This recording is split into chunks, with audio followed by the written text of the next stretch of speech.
Pemirsa, puncak arus balik libur Lebaran Idul Fitri 1445 Hijriah, arus lalu lintas di perbatasan Palembang dan Banyuasin terpantau ramai lancar.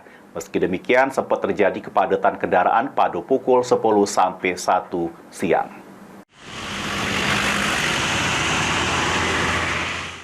Di hari puncak arus balik Lebaran Idul Fitri 1445 Hijriah, sejumlah kendaraan yang didominasi oleh kendaraan roda 4 terselip memadati jalan penghubung Kota Palembang dan Kabupaten Banyuasin.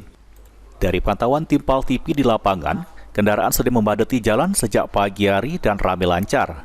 Meski sempat terjadi kepadatan arus lalu lintas yang dimulai pada jam 10 sampai dengan jam 1 awan.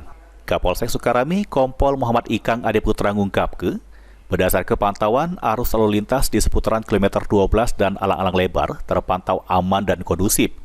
Dengan kondisi arus lalu lintas, ini pihak kepolisian masih belum melakukan rekayasa arus lalu lintas. Kalau terjadi kepadatan arus lalu lintas, pihak kepolisian baru melakukan rekayasa arus lalu lintas.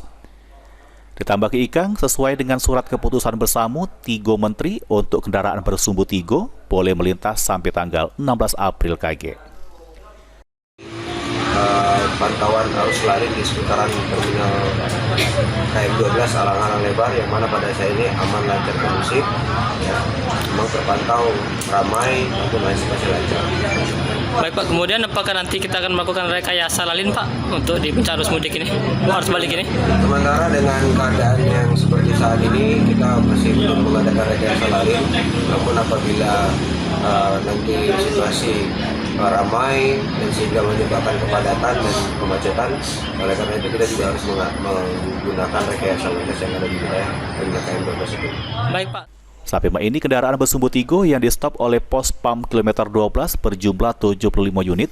Guna mencegah kepadatan kendaraan, pihak kepolisian bakal melakukan penyekatan. Ilham Wahyudi, PAL TV.